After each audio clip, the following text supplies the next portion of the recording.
You hear all these miraculous stories about how they protect you so much, like your actual physical body, but then you get it. How is that possible when it's like the thinnest piece of silk you've ever worn in your life? Like it's not magic fabric. Like the fabric itself is not magic. It's like the protection is magic, but then at the same time, you hear all of these other stories of people who do get sick or they do get injured or whatever. And so you can't have Yeah, it both ways. Either they're no. magic or they're not magic. If they were magic, they would work all the time, I would think. It makes for good stories. It really It does, especially when you're having a really boring Sunday. when you're doing Old Testament for like the sixth time and you're like, I'm going to Exactly. talk about this experience that I had with my magic undies. It just is one more testament to me that this really is just the Rocky Mountain sex cult. No other religion talks more about sex and underwear than the Mormons. Hi, everyone. I'm Megan, And I'm Kirsten. and together we are Ex Mormon Snark. We are trading our testimonies for truth bombs. And we're spilling all the Mormon tea, and today we're talking about magic underwear. Which are the worst and They not are the magic. worst. They are the worst and they are not magic. So that's the spoiler. That's the whole episode. There you go, guys. See you later. Just Welcome. kidding. Have a great day. Oh, Oh goodness. man, This is, garments are they're just not my favorite. I'm glad we're no, talking about it yeah, because there have been many parodies. South Park and such have talked about it. Other people talk about it. But coming from someone who wore them for many, many years yeah. and lied to myself for many years saying they were comfortable and nice and yes, this is fine. That they were not fine. They were They not were not fine. fine. They were not fine. The only thing No. that I can say personally is that I liked not having panty lines. Yes, I But there are actually other ways agree to with achieve that. that. Yeah. So I have to share this since we're talking about comfort because that was something I felt like I was very gaslighty for myself. I Hmm. was like, "Oh my god, they're so comfortable." Yeah, they're more comfortable than like a thong because I had a whale tail, in the early 2000s because the jeans were so low. I know you know what I'm talking about, I Megan. do. I know exactly what you're talking about. And I was a 100%. college student. So, yes, they are more comfortable than having like floss up your butt, but Yeah. that's the only thing. I mean, they have weird cups in your bra. Is it inside or outside? There was always controversy about that. And Yep. sleeping in polyester, I would wake up, I felt like I was wrapped in like a Subway sandwich, deli paper. It was awful. Oh, man. Well, Yeah, no. I feel like we should talk a little bit about the history of Mormon garments, temple garments, Yes. whatever, so that people kind of Yep. understand like where did this even come from? So, Yes. from what I remember, and again, my Mormon brain cells are dying, so if I get something wrong, please don't, uh, be offended. Um, but if you want to correct me, I'm happy to be corrected because I may get it wrong. Anyway, Mormons believe that the idea of a holy or sacred clothing comes from Genesis, Mhm. where it's something like, unto Adam also and to his wife did the Lord God make coats of skins and clothed them. And Right. so it's like this idea of clothing that comes from God. And what they say in the modern day church is that it's a reminder of the promises that we make in the temple. And Mormons aren't the only ones that have some kind of clothing that is a reminder of their honor to Right. God. The Jewish people wear yarmulke, so their head is covered. The Hasidic Jews have prayer shawls and other things that they wear. So we're not the only ones with this idea. And I'm not saying we because I'm a part of them anymore, but I was. But Joseph Smith's version of this was brought into the church around 1840-ish. So Right. the church was only about 10 years old when this happened. And because the Mormons believed that the original design came from heaven, was like revealed to Joseph Smith, it didn't change for like a really, really long time. Hmm. And then it sort of evolved after that. So I want to show a picture of what the original garmies looked like. Yes. So this is what the garment looked like in 1879. And so it was all the way down to the wrists, all the way down to the ankles. Then there's the little markings at the top and Yep. on the knee. So the little one that looks like the L is the mark of the square. And that's like, Yes. Mormons will raise their arm to the square, like making a perfect square, when Yeah. they perform baptisms or other blessings or whatever. And then the little V is the mark of the compass, which I guess is supposed to remind you to like go Oh, in the right yeah. direction. And then the navel marking is because of the saying, health in the navel. And I'm not going to repeat the whole thing right now because we'll get into that later. Yep. And then the mark at the knee is it's a reminder of the scripture that says, one day every knee will bow and every tongue confess that Jesus is the Christ. So, mark of the square, that That's the is a little L. reverse, right? The reverse L on the right breast representing honor, exactness, and living a righteous and ethical life. The mark of the compass is the V on the left breast, symbolizing an undeviating course toward eternal life and a reminder to keep desires within bounds. Within the bounds the Lord has set. The Lord has said. The navel mark, a line across the midsection. It's literally like right over your belly button. Yeah, it's hard to see Representing, on this one, but it's yeah, just a dot. yeah, it's just like boop, right over your Yep. belly button. Line across the midsection, representing the need for constant nourishment for both body and spirit. The knee mark, a symbol on the right leg, representing the future event where every knee shall bow and every tongue confess that Jesus is the Christ. Ugh, So shudders that I got that pretty much word for word. you really Um, did. I was very impressed that you could keep that in your head because I for sure did not. yeah. So people are going to ask, how do you use the bathroom if you're wearing this one piece thing? Well, you can see kind of like there's a little bow at the top that's tied together, and then it was just Yeah. open. The crotch was just open. Yeah. So there's that. And that design actually, stayed for a really, really long time. And I Yep. think my grandmother even like she didn't openly talk about it, but my grandmother did have one piece garments. Yeah. She would sometimes make a reference to, like getting herself put back together after going to the bathroom or whatever. And I was like, what? And then Yeah. I I literally have remember. the same thing, it's like it Yeah. takes other people like so much less time to pee because it takes me so long to get everything put back together, even when Right. they were two piece, and it's like Right. the struggle with it was just so much. Okay. Then they made a more modern version of this one that was a one piece. And I Yes. imagine that for simplicity's sake is when they started just using a collar instead of having that collar that goes all the way up to the neck, and also simplifying the Yeah. shoulder because that would have been a fairly complicated piece of clothing to make, you Oh, know? that is a good point. Yeah. Yeah, so that I Yeah. think they simplified the design because it was easier to make and cheaper and whatever. This is more like what Kirsten and I would have bought, purchased, and worn. They came in these little plastic baggies with the temple outline on them. And it was, Yes. just a shirt and basically, like boxer briefs, but longer. They were supposed to And go all the way down to the knees tighter. and When tighter. I Yeah. when I got endowed, they had just come out with that like spandexy one. I can't remember what it was Mm-hmm. called, but those were Dry like Lux. brand new. Yes. Yes. And they were like, I felt like they were very tight. I don't know. Maybe it's just because I have big thighs. I don't know.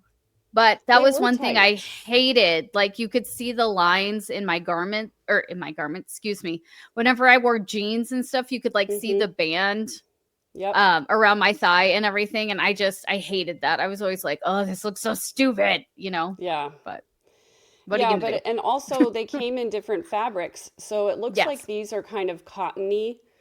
Yeah. They also came in like the Dry Lux fabric was more like a spandex. Yeah. It was supposed to be moisture wicking, but I debate that. And then Same. there was another fabric that was more like a silky type of a fabric.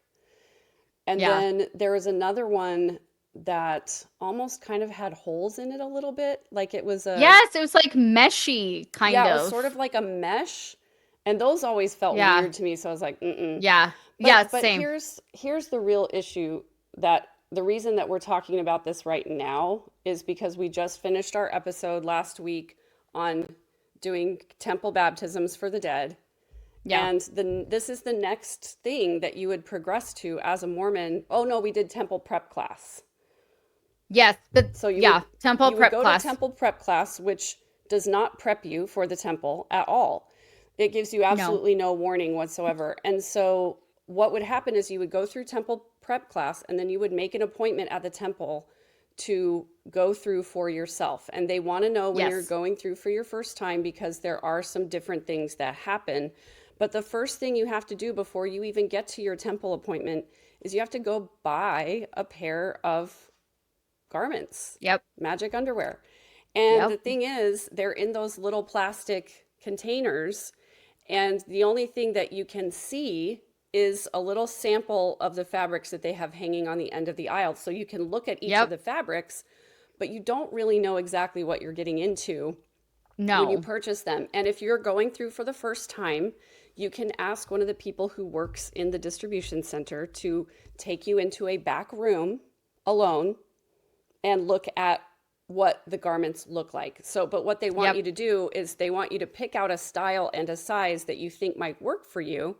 And then they'll take you in the back and open that package because they don't have Yep. samples just sitting there. And what they're hoping is that you'll go ahead and buy that one since it was opened. And they're Correct. only a few dollars. They're like $2 or $3 each, depending on what kind you get. Well, But this is each top and each bottom. top. Yeah, two or three for Yeah. each top and two or three for each bottom. But this Yeah. is your underwear that you're going to wear literally every single day. So you need many of them in order to make it through until laundry day. And Yeah. so I remember going in and first of all the people that work at the distribution center they're usually senior missionaries for the church. So most of the time they're Right. little old ladies and little old men who previously wore one-piece garments. And so I remember when one of the new fabrics came out and the little old ladies in the distribution center were so excited. Have you seen the new fabrics? Have you heard about how wonderful they are? Have you heard some of the changes and this one awkward time when I Yeah. went in and it was just like the little old man there and a little old lady was helping somebody in the back room and so he was like, "Have you been informed about the new changes for the garments? I hear that it's very advantageous for women." And I was like, "Dear God, get me out of here." That's like walking into a Victoria's Secret and there's a man standing there and being like, "Have you felt the new black lace that just came Yeah. Have you been fitted for a bra lately? Let me help you out right?" with that. So I just Yeah. remember like I just wanted to pick one pair and I Yeah. was like, I'll wear those for my temple ceremony and then I will, figure the rest out later when I'm allowed to talk about it, when people are allowed to tell me like the different things. And Yeah. so I picked out one of the sort of silky ones and I'm going to go back to this picture because the top was like, are you kidding me? Yeah. I don't know how well you can see the top. Maybe I can zoom in on it a little bit, but it's like,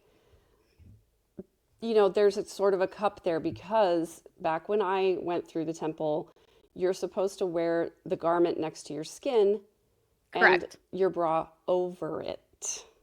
That's Which what I can was you always told. imagine how uncomfortable that is. It just was very, very, very uncomfortable. Plus, that silky fabric was not like a breathable, it was, I don't No. want you to, like, it was not like the kind of silk that you would want on a pajama or a robe or something. It was not that. It was silky. Uh-uh. It wasn't actual silk. It was just slippery fabric. And so it was Yeah. 100% polyester, I'm sure. Oh And it was yeah. so it was very uncomfortable to have that not only Yeah. right next to your skin, but then to have your bra on top of that, like holding it all together. It just was so, Yeah. so uncomfortable.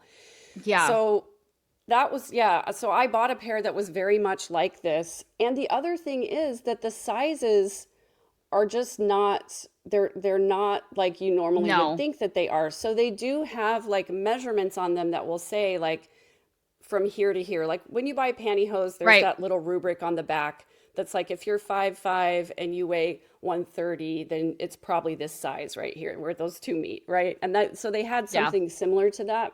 Yeah. But like I'm at the time I was like a size 4 to 6, Yeah. and I think I had to buy an extra extra small. Yes. Yeah, I was the same way. And also like for the maybe for the tops too, but I know for the bottoms specifically because I struggled with I'm 5 foot, so I am a little girl. And at the time I was very teeny. I weighed I don't even think a buck 15. You know, that Yeah. has since changed. Yeah. But so I had to get like an extra extra small as well, and the bottoms came in short, regular, and tall. So I got the short ones, and even the shortest ones came past the middle of my knees. So they were Yeah. still pretty long on me.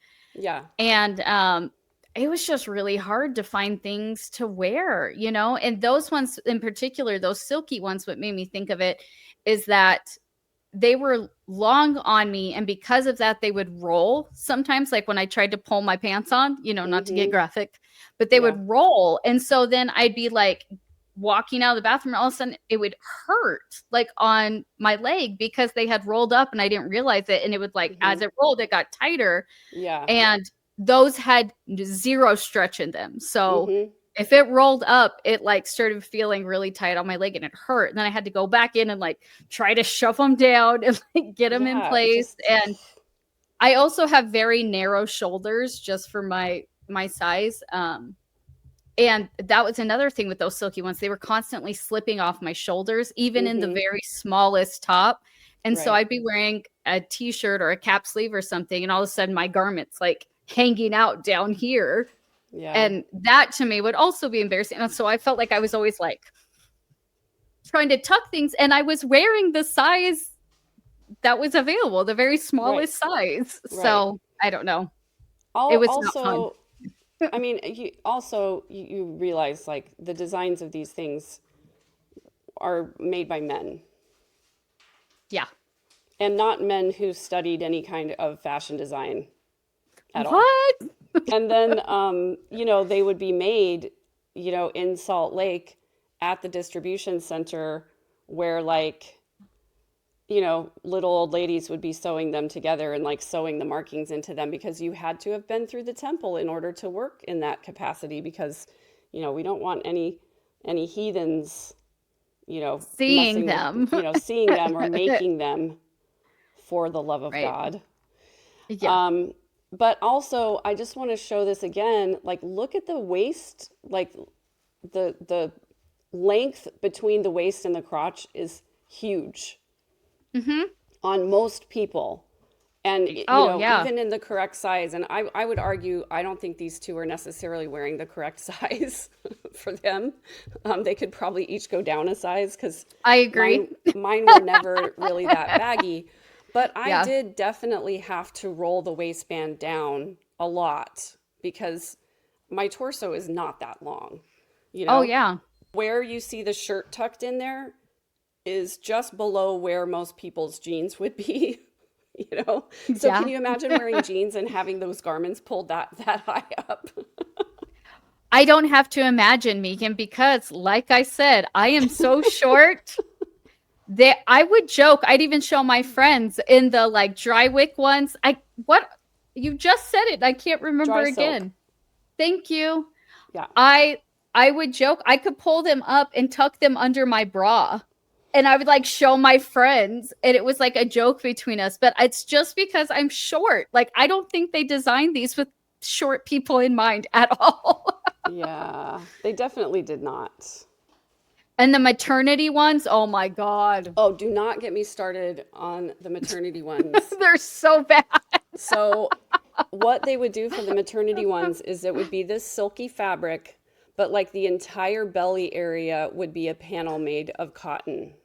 Yeah. Yeah. And it was so uncomfortable to wear those. So Just uncomfortable. awful. It just, this whole So, thing makes me sad.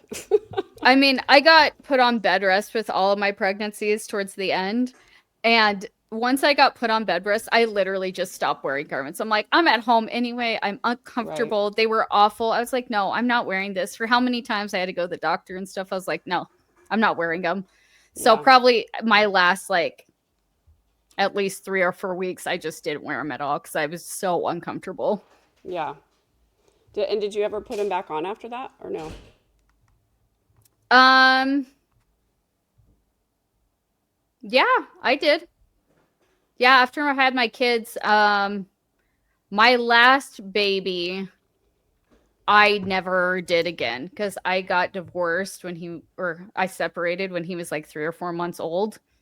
And at that point, I was very much like, I'm not going to do this anymore. So I didn't wear them after my last baby. So Yeah. yeah. So I went through the temple for the first time in about 2004. Hmm. And then after I got divorced was when I stopped being like militant about wearing my garments. Yeah. And I wore them, less and less.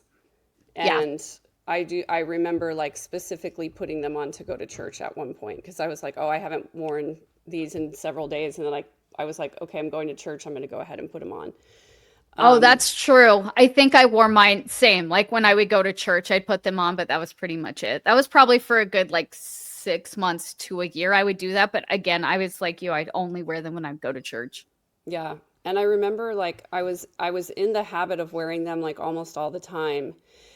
And, during that year after I got divorced, that I was living, a week at a time I would live with my kids and a week at a time I would live in the apartment. Hmm. And I remember being in the apartment and having a date over for dinner. Hmm. And I remember like, brought him inside, we're getting ready to sit down for dinner. And I was like, oh my gosh, I'm wearing garments. And I remember going into the bathroom and taking them off and stuffing them under the sink because I was like, I am not wearing these on a date with a non-Mormon person. Yes. Oh, that's another thing with those like dry silk ones or, the tight ones. I Hmm. remember, oh, they like flattened my boobs weird. You can take this part out if you want to. Okay. But like I just remember always being super annoyed because the way they like flattened them weird, it made my bra fit weird, but like I couldn't find a bra to actually fit them right. And that was one thing that was always really uncomfortable to me that I was like, everything just felt like it wasn't fitting right. And I hated that. Like I felt like I Yeah. was uncomfortable all of the time when I was in them. Just Yeah. like felt weird, uncomfortable. Yeah. Anyways. Yeah, and the So, constant like adjusting of the clothes to make sure yeah. that nothing is showing because Yeah. it's embarrassing. Like even when you're at church, people are like, your religion is showing, if they can see it a little bit. And Yeah. I remember being like kind of, this is sick. It makes me Yeah. sick. I remember Yeah. being kind of proud of myself that after I went through the temple, there were only a few shirts that I had to get rid of, and that was it, like in my wardrobe. My wardrobe was already like temple garment worthy. Yeah. Like Right. I didn't have anything that was really low cut. I didn't have any Yeah. super short skirts. All my skirts were to the knee anyway. Yeah. It was like, I don't know. Yeah. You were just already playing the game because we'd been put in that mindset. Right. Um, Well, we even were taught and encouraged to have our children wear Yes. modest clothing. And so I remember Yes. specifically, like, even when my kids were super little, I didn't really buy them very many tank top type of clothes. Yeah. I let them wear shorts, normal shorts. But then it became an issue when my girls were teenagers and they wanted to buy short skirts.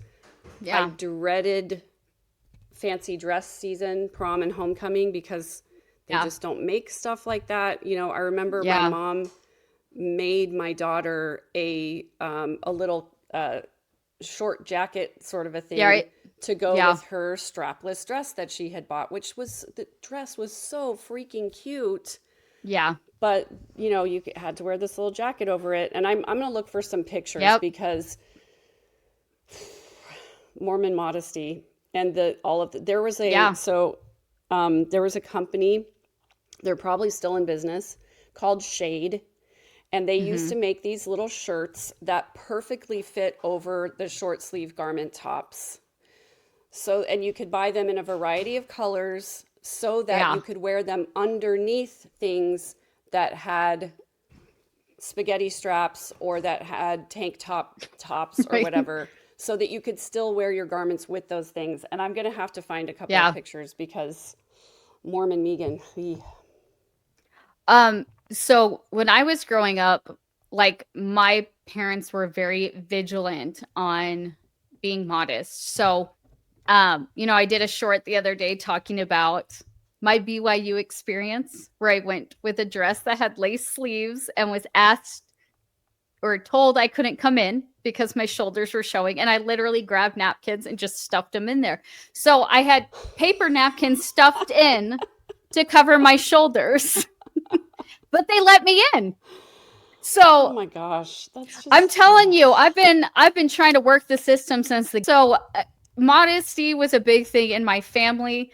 And, I talked about when I had my Halloween costume as Belle and she has the off the shoulders. My mom made me put them up on my shoulders. And that was a whole fight. And I got in trouble for rolling my sleeves up at band camp and, like your t yeah. shirt rolling it up. Mm-hmm. So, yeah, it was a big deal. We couldn't wear short shorts. And as I got older, I guess I just continued that modesty mindset. So, like you, when I got endowed and got my garments, I really didn't have to revamp my closet that much. Um, and it was like, it's so weird how we would wear like t shirts under tank tops and stuff. I look back at those pictures and I'm like, what the heck? And like you, I remember going shopping for a prom dress with my mom. My mom talked about this all the time. I tried on this dress that was gold. It was like gold and navy or something, and it was strapless and it was gorgeous. Like my mom was like, "Oh my gosh, you look so beautiful," blah blah blah. And I was like, "Well, let's get it. We can figure it out." And she was like, "No, we can't. We just can't." And she didn't buy it. And she would bring it up all the time. She's like, "Do you remember that dress?" And I'm like, "Of course I remember that dress because I ended up getting this dress that to me it felt very old for the time. So I was, 16 when I went, and I definitely have a picture on my phone that I'll have to find. But Yeah.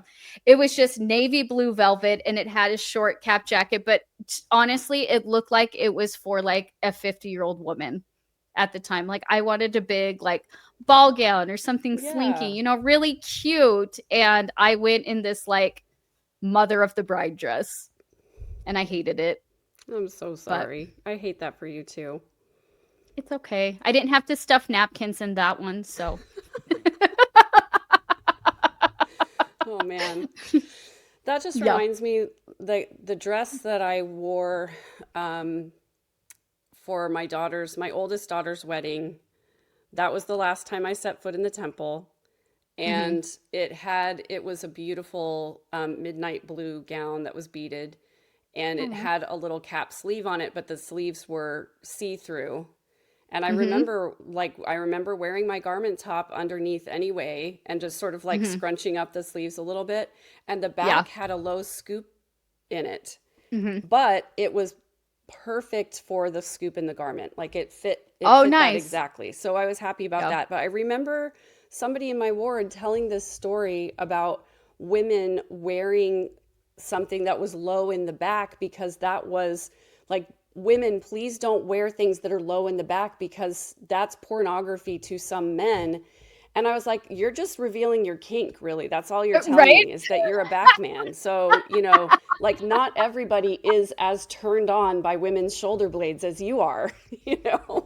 People people are so weird. I mean, you talked about like, oh, your religion is showing, but like the garment checking is real. I mean, they It talk about is. it now, even like on TikTok or the Secret Lives of Mormon Wives. Everyone is talking about, why are we obsessed with these women's underwear? Like, Well, because legitimately, it is their underclothing. That is what they're wearing. exactly. Like, I don't know. It bugs me. It bugged me then. It bugs me now. Like, why are we talking about this? Why? That's why I say it's a Rocky Mountain sex cult, because nobody talks more about sex and underwear than Mormons do. Like, it's ridiculous. 100%. But I Right? will tell you a couple of things about that. I have a family member who still to this day, when they greet you, will rub your shoulder to see if you are wearing the garment. And the reason why is because it's like a mark of worthiness. It's a mark of loyalty Yeah. to the church. It's like, are Yeah. you still in the boat? Is what they're basically Yeah. assessing. Like, how faithful are you? Are you so Yeah. faithful that,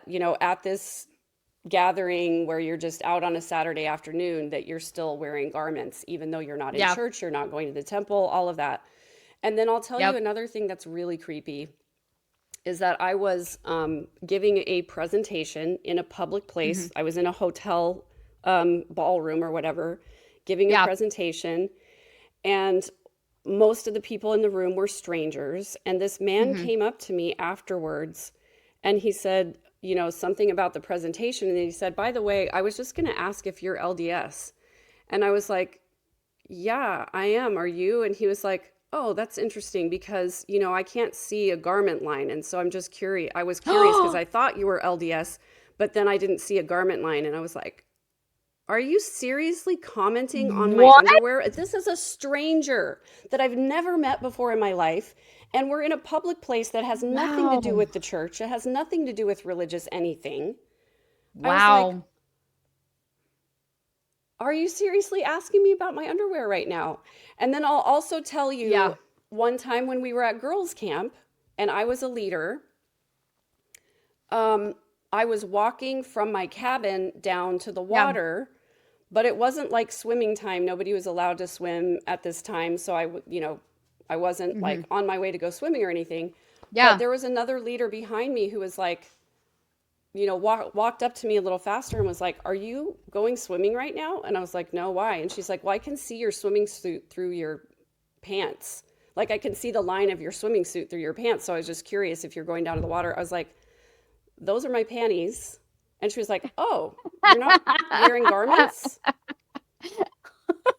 Sorry.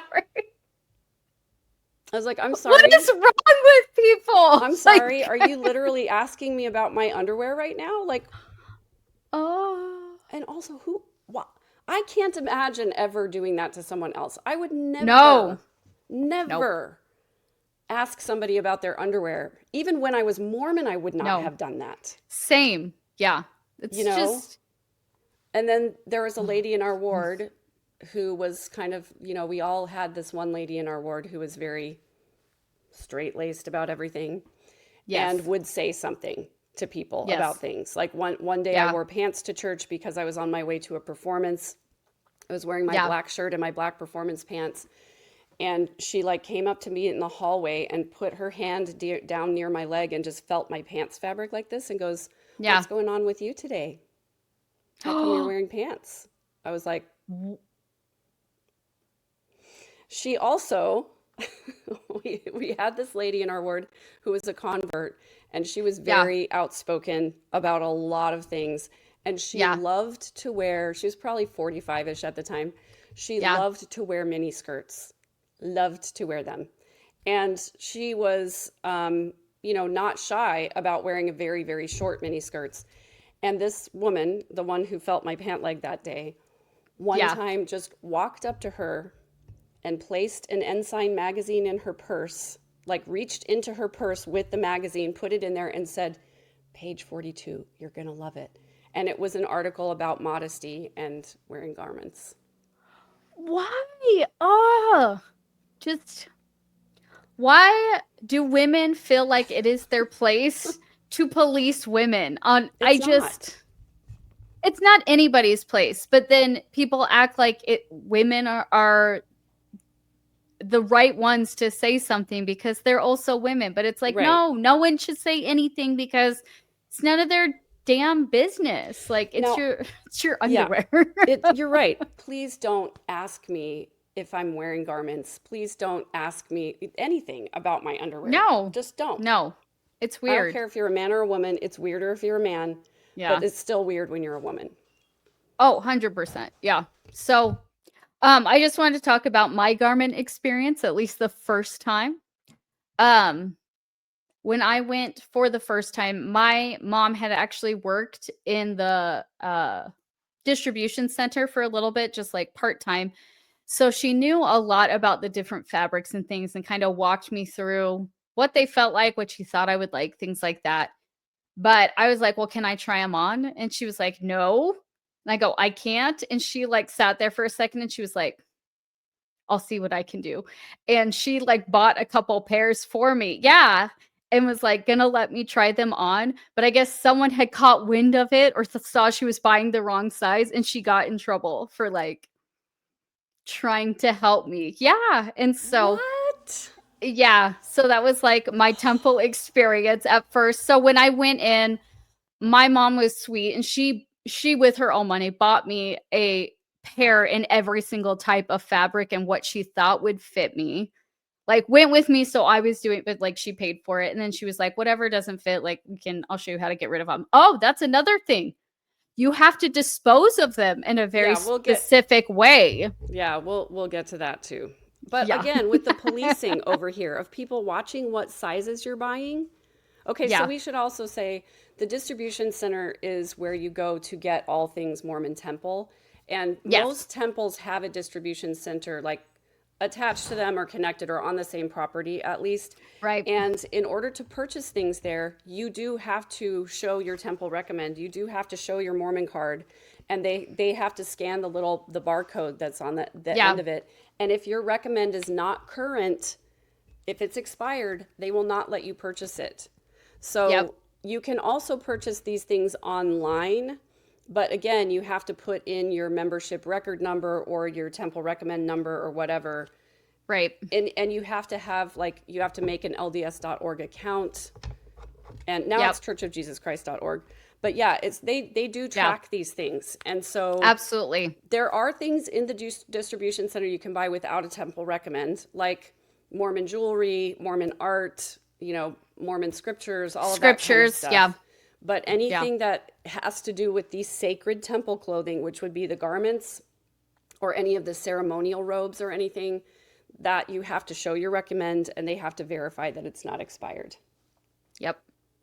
So, So, yeah, that whole culture of like telling on each other, keeping it secret or sacred or whatever they say, and othering people, I think is very, very on high alert, specifically with garments. And that always blew my mind.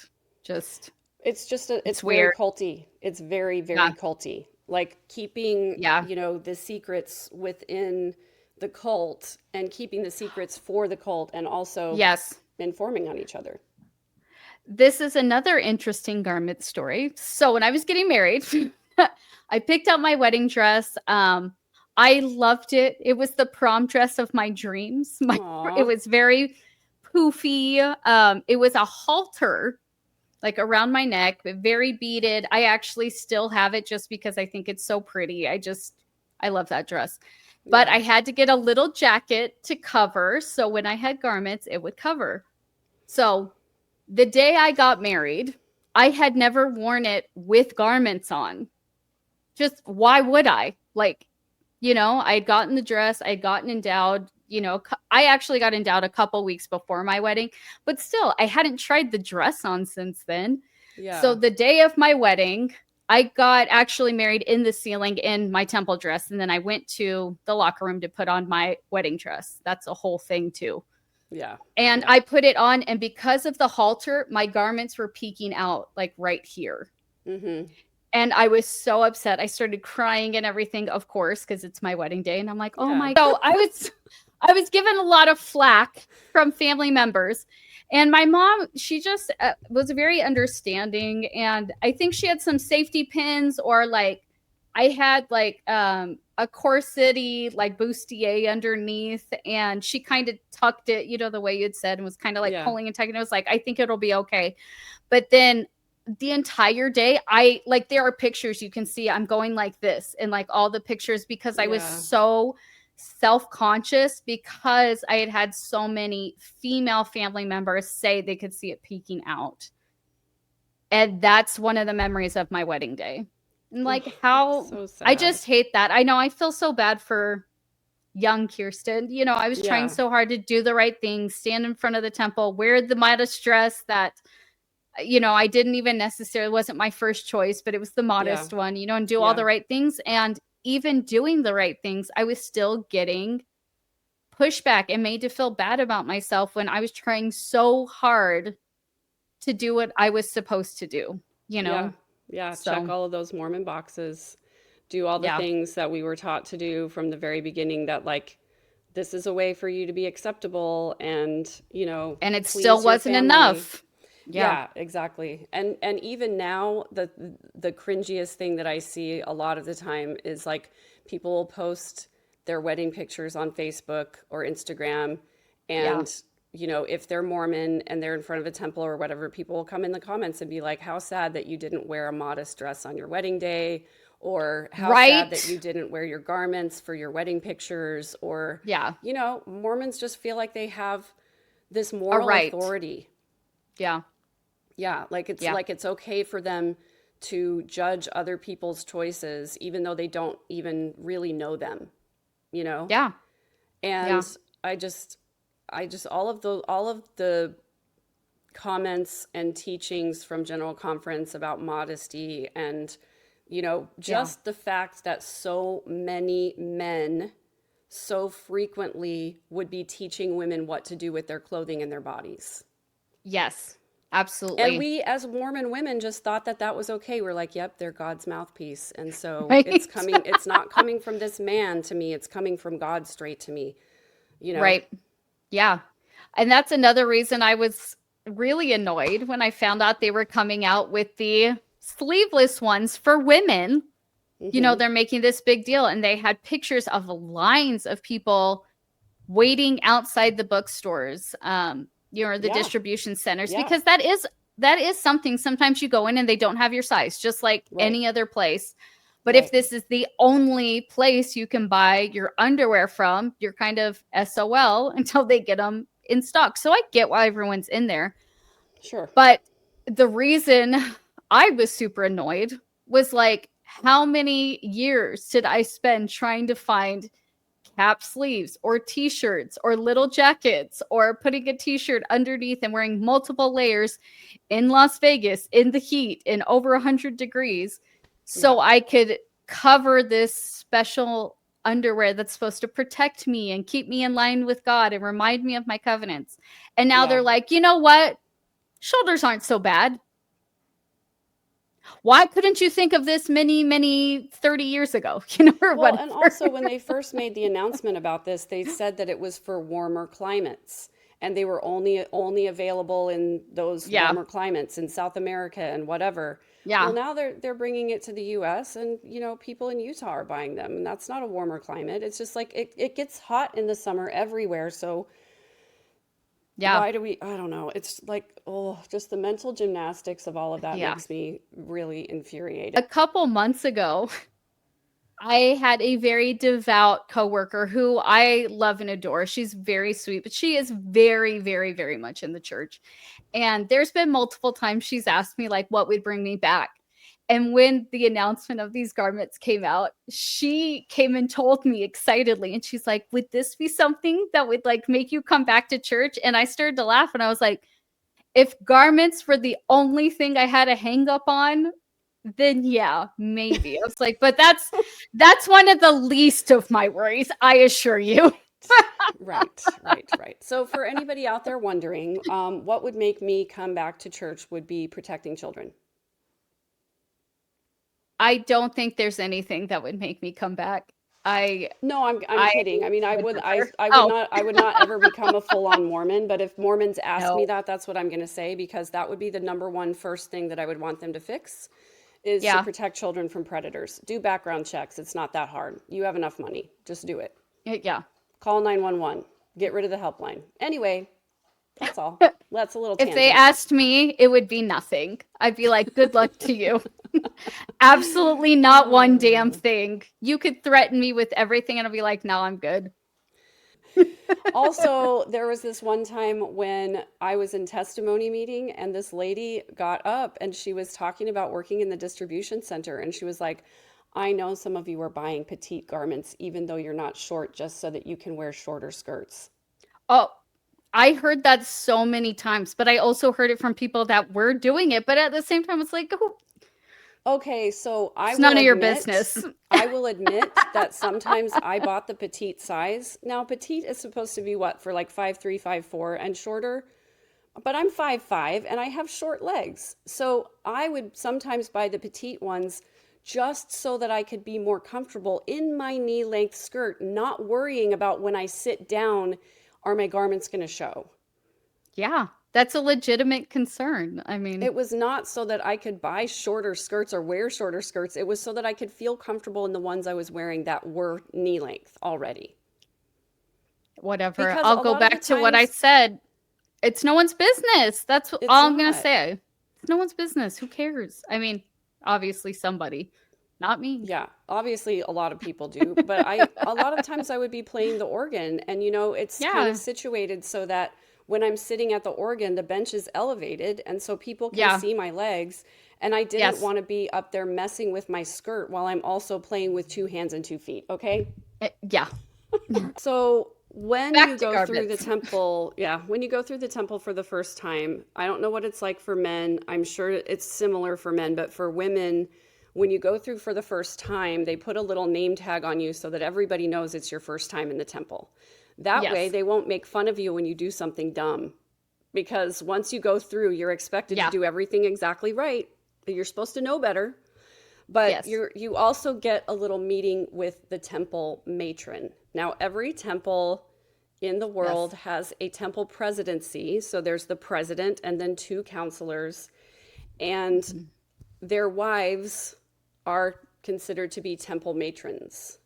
And they help instruct the women on what to do on the women's side, since there can't be any priesthood holders in the women's dressing room and whatever. Yeah. So almost every temple also has a bride's room. And Yeah. so the first time that I went through the temple, my sister was there with me. I think one of my brothers was there. We had to go to the Houston temple because there wasn't one in San Antonio yet. So it Hmm. was my mom, my dad, my brother, my sister, and I. So my mom, my sister, and I went into the bride's room with the temple matron, where the Hmm. temple matron instructed me on the wearing of the garment. And what she told me was that I was to wear the garment day and night. Yep. And she said, there's a lot of different ideas out there about, how often you should be taking the garments off and whatever. There's a lot of mythology.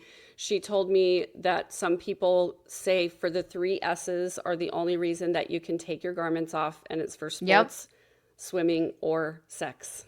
That's it. But what she told me was, she said we just basically shouldn't be looking for an excuse to take them off. And some Right. people were Yeah. really militant about, they would take a shower and then immediately put their garments on, or they would go swim, they would go to Yep. the pool and then they would go into the changing room after swimming and immediately put their garments on and Right. stuff, while some other people would wear their swimming suit home and then change when they get home. Same thing Right. with sports or exercising or working out or whatever. Some people will go to the gym wearing their garments, then they'll take them off for the exercise and then they'll put them back on after they're done exercise. Speaking of certain family members that we've discussed before, there Yeah. was a certain family member of mine that you and I have talked about their Yes. choice of clothing. And the idea for that family, I think, was like the more time you spend in your swimming suit, the less time you have to wear your garments. I mean, And when you have a You're pool in not your wrong. backyard and you're constantly out there, getting tan or whatever, it's kind Yeah. of like an excuse of like, I guess I don't have to wear them right now. So anyway, that was the Yeah. temple matron's instruction to me, was just to not be looking for excuses to take them off. And so I took that to Yeah. heart. And I was Yeah. like, I'm not going to be militant about it, but I know certain family members of mine that were militant about Yeah. it Yeah. and that were Same. somewhat, maybe not judgy, but at least side eye of like, okay, you've been out of the pool for an hour now, dude. Yeah. That kind of stuff. And Yeah. then the other thing was that she talked a little bit about the mythology of how you are supposed to dispose of the garments because they are Yes. sacred, and because you also don't want, she said she didn't, we don't want people to know about the symbols in the garment or to Yeah. see them. And we are not ever supposed to expose the garments to anyone who has not been an endowed member. Now, this was a Right. particular problem for me because I was married to Mm-hmm. someone who was never ever going to go through the temple. And that's why I eventually went by myself, because I knew like he'd been through 2 or 3 rounds of missionaries. He'd been Mm-hmm. through, like, he'd gotten baptized, but he'd been to temple prep class twice, and it was clear like this was not a thing he was going to do. Yeah. And so that's why I went through by myself. And I literally remember, getting undressed in front of him one time, and he asked me about the symbols, and I said, I'm not allowed to tell you. And that was really Oh, sad for wow. me because Yeah. I didn't want there to be secrets. It Yeah. just felt wrong to me. And I honestly, if we had had a better relationship, if we'd been closer, I probably would have told him. Yeah. And I'm sure he'd just Googled it because you can, you Yeah. know? Like, why do they think Yeah. that it's such a big secret now that the internet is a thing? Like, everybody has seen them, you know? Yeah. So the Yeah. temple matron told me this story about a set of missionaries, and I'm sure again this is one of those Mormon myths and stories that just gets recycled and repeated, but she told me a Yeah. story about these missionaries who went to a laundromat and they, left their stuff in the laundromat and went to go teach a lesson or something. And when they came Mm-hmm. back, their garments were being displayed in the window of the laundromat, and they were horrified because, they were supposed to keep that sacred and secret. So she was like, so, protect the garments, don't expose them to anybody who's not a member or who hasn't been through the temple. And Right. then, she asked me if I knew about disposing of the garments, and I told her I just remember my parents like cutting holes in their garments before they threw them in the trash. I always Yeah. thought that was super weird, but she said, yeah, you Yeah. can, some people think that they need to be burned. Some people, will just Yeah. cut the symbols out of the garments before throwing them in the trash, just in case somebody goes through your Right. trash and digs your underwear out. And then, they still have the cut out pieces and they could put it back together. You're not keeping any secrets, everyone. My parents believed in the burning, like, and I'd seen my mom do that before. Yeah. And so Did they I burn them thought in the that's fireplace or take them outside the fire pit or what? no, my mom, she just like she'd put them in like a piece of tinfoil and just like put a match in there and wait till it burned out, just like put it out on the porch till it burned, and then she scrunched it up and threw it away. Wow. So yeah, that's what she did. And sometimes she would even save the cloth and like make them into like dish rags and stuff. Like Yes, my my mom mom was did very that much too. like recycled and use everything. So Yes. yeah. So my grandmother, and my grandfather both went through the Great Depression. So they Yeah. had a lot of those habits of like, mashing together the bits of soap to make a new bar of soap and Yes. things like that. Yeah. And so, yeah, I think it came from my Yeah. grandmother of like cutting squares out of the garment to use as dust Mm-hmm. cloths and things like that. Yeah.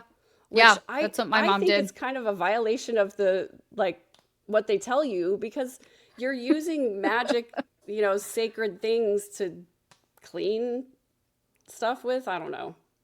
I'm like, it's not Kevlar, it's not magic. Like, give me a break.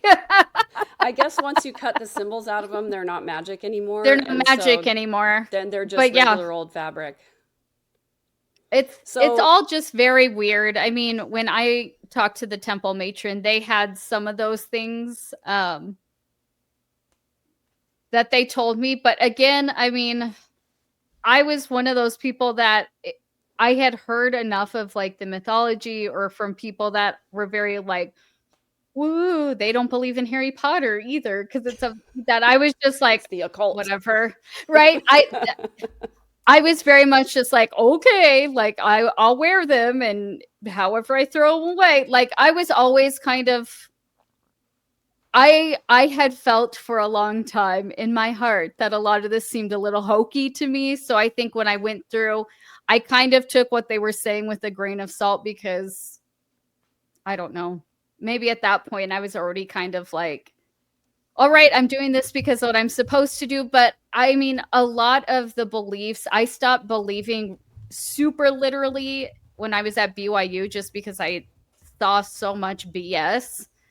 Um, and I had kind of started moving away. But then when I got engaged and got married, I felt like I started to double down again because I wanted to do all the right things. But there were still things like burning of the symbols and the temple garment stories and mythologies that I really, as they were telling me, I was like, okay, all right, let's move it along, this is already taking too long. We'll get into the ceremony in the temple where you officially put the garment on for the first time.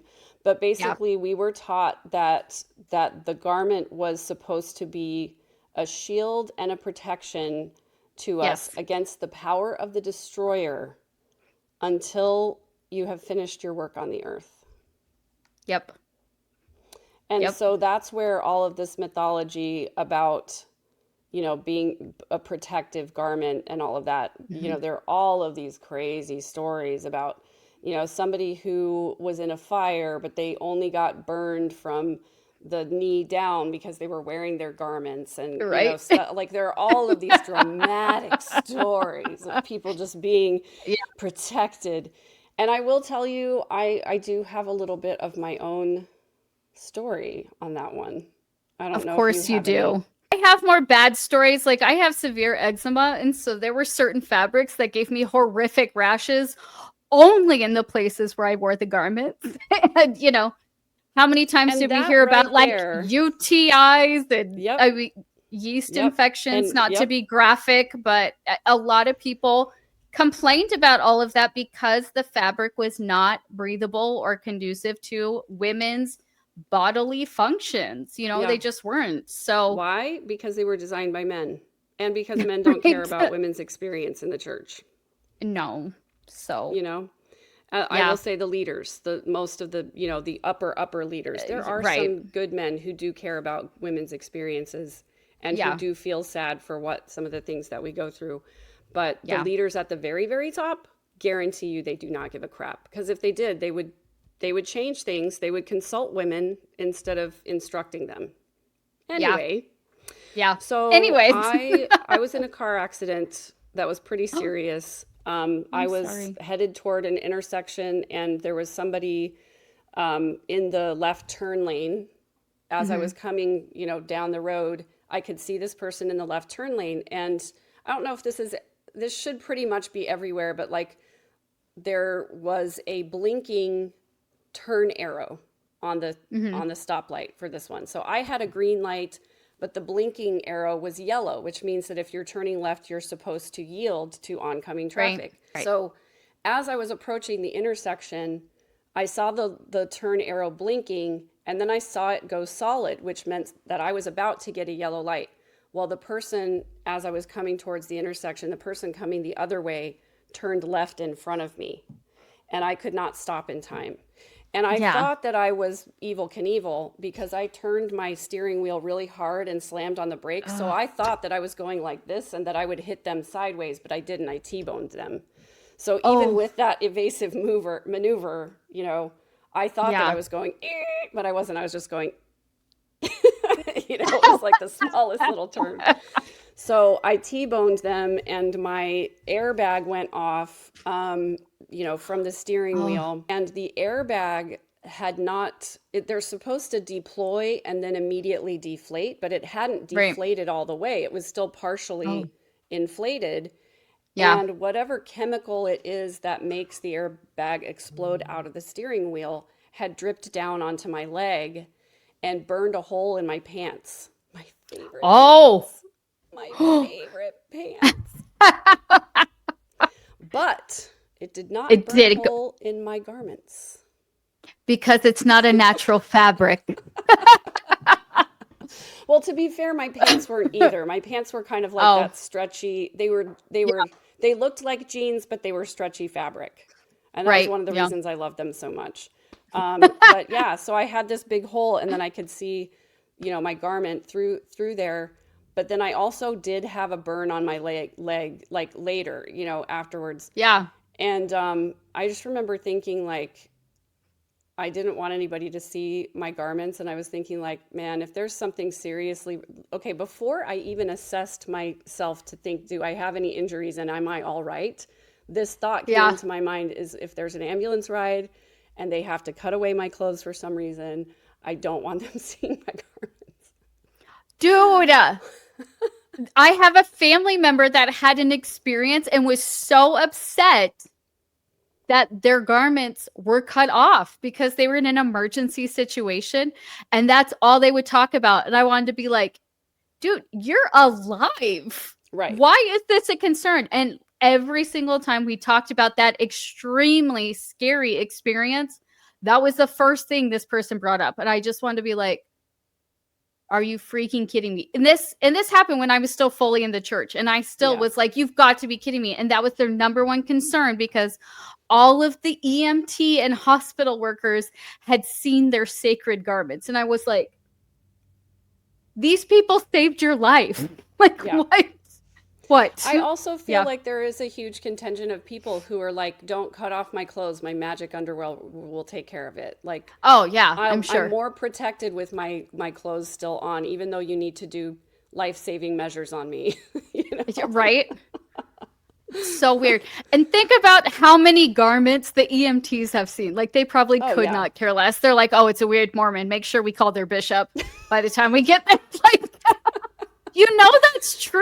Like, yeah, I people say totally that do. stuff. Yeah, I Yeah. totally do.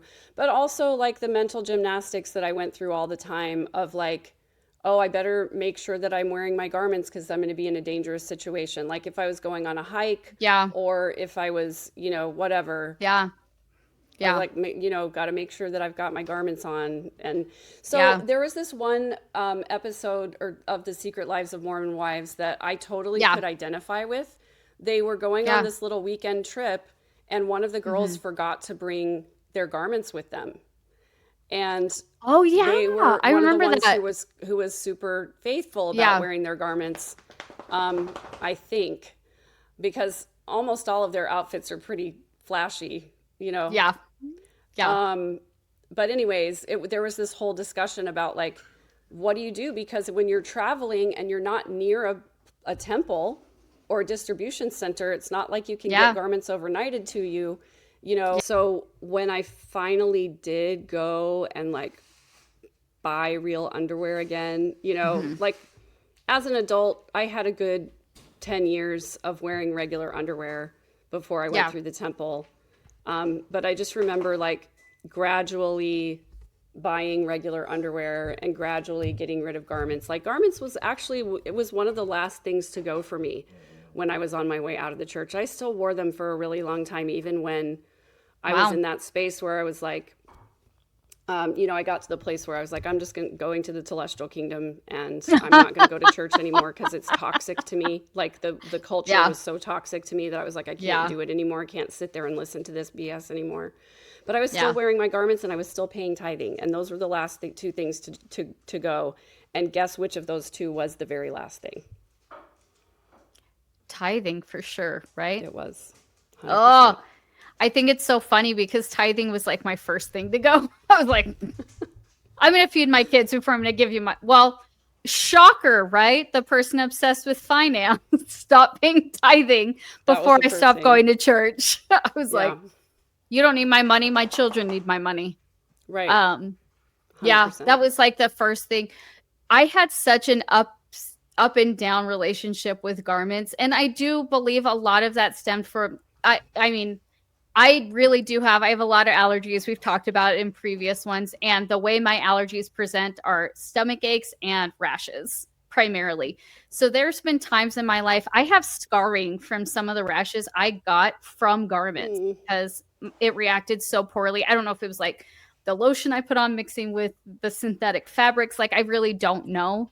But I had such a hard time wearing them. I was hot all the time, like we talked about. They were long, so there were summer days where I was wearing pants or jeans and it was 110 outside. Like, Oh my that was a very gosh. normal thing. And so when I was done with the church, garments were one of the first things to go because they were so uncomfortable for me. I always had skin problems with them. I could never Yeah. find clothes that fit right. That I was very done with garments by the time, it came to be. I was like, I'm Yeah. so done. And I remember going to like Walmart and buying like the cheapest cotton Hanes 10 pack or whatever. And I was like, oh, so much better. Like, So I want to yeah. show a couple of pictures. Um, these are from my Facebook, so they're out there in the world anyway. This is me and my daughter on her wedding day, and you can see Aw. my little, cap sleeve dress. You can see that it's see-through right there, but and you can see a little peek right there. The things we did to try and hide it, man. So these pictures are of me and my daughter. She made this post. This is her coming home from her mission. But down here, I wanted to say, like, here's a dress that I was wearing, and I had to wear this black shirt underneath it because it was a little too low and it would have showed Yep. my cleavage. And I will also say this dress, which was super, super cute and I loved it, was just a tiny bit too short. Too low. And Yeah. so I bought one of those little lace slips to go underneath it so that the Yep. lace part would make it look longer, which totally ruined the style of the dress. Yep. But that's how Mormon I was. Like, this is a perfect example of I had this cute little scoop neck shirt, but I Yep. wore a shade shirt underneath it so that it would accommodate the temple garments because it was too low and it would have shown my cleavage. Yep. I have so many pictures, like, as I'm going through mine, where I wore the little jackets, like, all of the time. Mm-hmm. That was like my go-to, was cardigans and jackets, trying to cover things up. This is me as Here. a maid of honor at a wedding where all three of us were wearing lace tank tops underneath our V-neck bridesmaids dresses because we were Mormon. I have to show you this one. This was like my first day of hair school. I was not endowed yet, but this is just to show like keeping the modesty ideas up even before I was endowed. So in Yep. this, I'm wearing a t-shirt underneath my tank top dress and I'm wearing leggings, like crop leggings because it came above my knee. Oh my Can you see gosh. it? I know I have the ring Go light. up I just a little bit apologize. so we can see the leggings. Yep. And now go down so we can see the top. Yep. That's so Do you Mormon. see? I'm Yep. like, It's very Mormon. so sorry about the light, but that, T-shirts underneath, yep. full-on t-shirts underneath anything that was a tank top.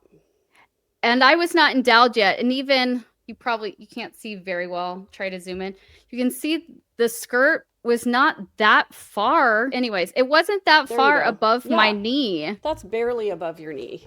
Right. But I wanted to like stay modest. All of the women who speak at General Conference, and they don't show them very much coming in and out of the conference center, but they Yeah. all have to wear skirts that are to their calf. Yes.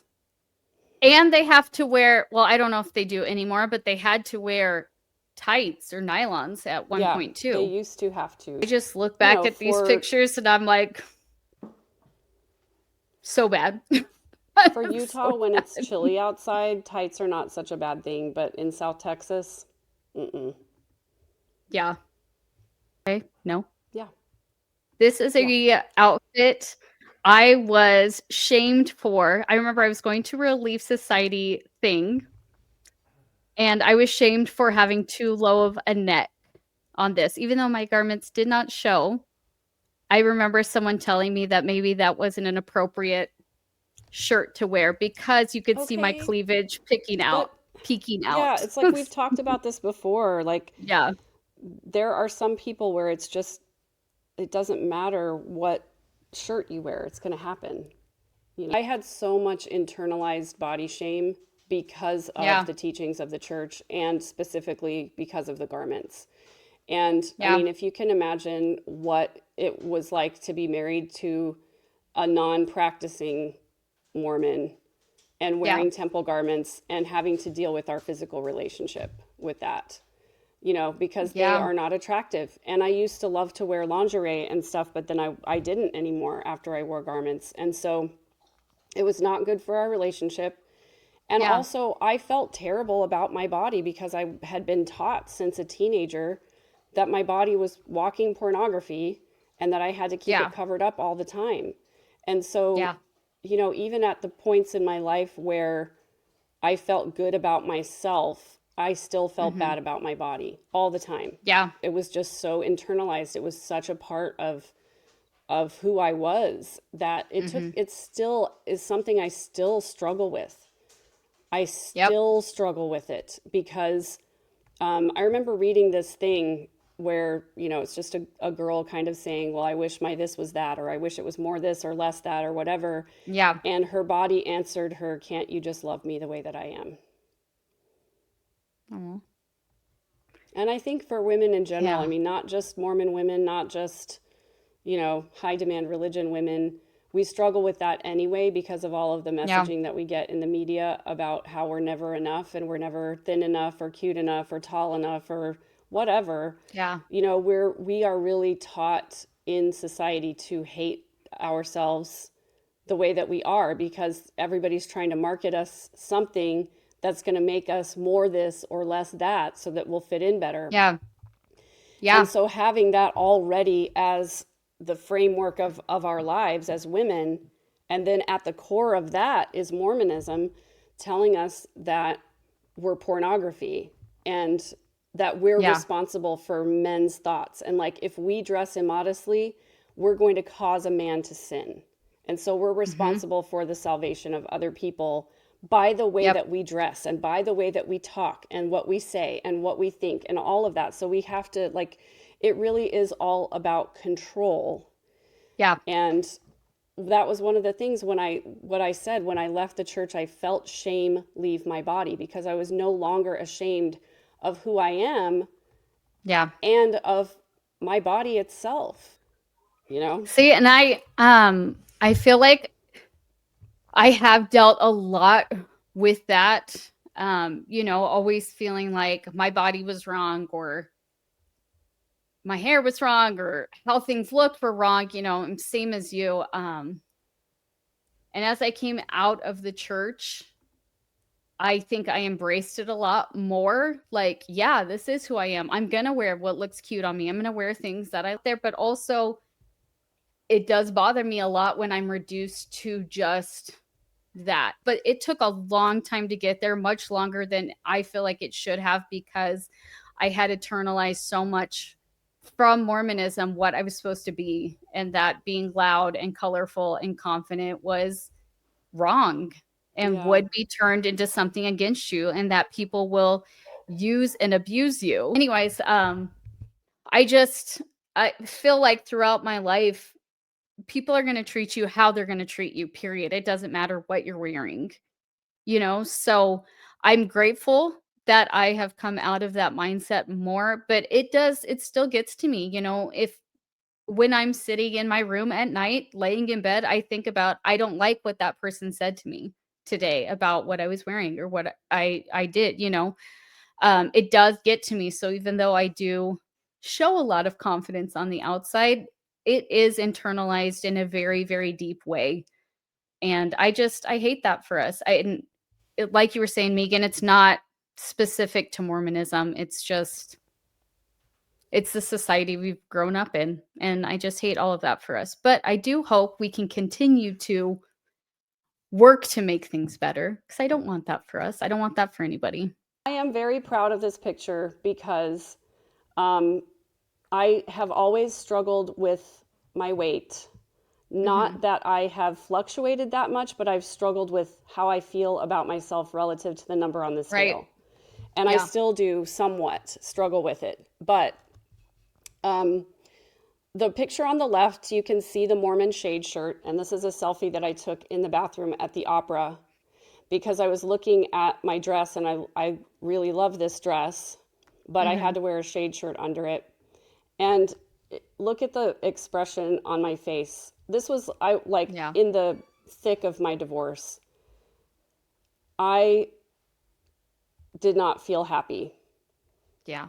And I took that selfie in the mirror because I did not like the expression on my face, feeling so unhappy. Yeah. But that's, you can see the shade shirt underneath this tank top dress. Yeah. And, then yada yada, fast forward, I'm struggling with my body image, but I had been doing CrossFit and I was feeling really, really good about my body, but I was not happy with the number on the scale. And Mm-hmm. so I was, very frustrated thinking, I'm never going to get back down to that number that I want to be at because I'd been doing Mm-hmm. CrossFit for like a year at this time. And even Mm-hmm. though I was the fittest I ever had been, I weighed more than I wanted to, not taking Right. into account the fact that I Muscle know this, mass. that muscle mass, yes, like Yeah. a pound of muscle is a lot more compact than a pound of fat is. And Mm-hmm. so, having that muscle mass was making me weigh more. And Mm-hmm. so I just remember I posted this because I was really proud of myself that I was like, I'm not going to look at the number on the scale. I just want to Mm-hmm. be comfortable in my clothes. And I knew that this dress, when I wore it the first time, I was at a weight that I liked. Mm-hmm. And so I was like, well, I'm just going to try it on. It's probably not going to fit, but I just want to see what it feels like. And I Mm-hmm. remember putting it on and just being absolutely astonished because on the left, I weigh 130 pounds, Mm-hmm. 130. And on the right, I weigh 145 pounds. But look at the difference, even just in my arms, you can Yeah. see. And also the Yeah. expression on my face. Look how much happier I am. And without the stupid, dumb shade shirt underneath it. Yeah. Yeah. It's so much cuter being worn the way that Yeah. it's meant to be worn, you Yeah. know? And so my post there caption says, what's your ideal weight? On the left, 2017, 130 pounds. On the right, 2021, 144 pounds. If I didn't see it, I wouldn't believe it. Maybe it's time to Yeah. change that ideal number. I, for one, am never going back. Oh, And then I I love said, that. when my coaches asked me that question of what is your ideal number, I said, I don't care about the number on the scale. But secretly, I was remembering that I looked and felt skinny at 130. Well, fuck skinny. I want to be strong. Yeah. I love it. I love that for you. Garment free. Garment free Megan is Garment much free. happier. Yeah. This is your sign. Throw your garments away. I do Yeah. think that is a big thing of letting go for people because when you finally get rid of them, it is a physical symbol that you're giving up the temple, you're giving up the commitment, you're giving up those covenants. So, yeah, I think that although it's like a joke, it's magical underwear. I think it just is that physical symbol every single day that you're endowed, you've been through the temple, you've made the ultimate Mormonism commitment, and throwing those away and deciding, I am moving on, I am letting go. I think that is a very monumental point, I would say, for anybody deciding to finally leave the religion behind. Because at Yeah. that point, really getting rid of it is showing you fully dismantled. You do not believe in this. You don't want a reminder of it. At least Right. that was how it felt for me. So, Yeah. And for yeah. me too, it was letting go of magical thinking.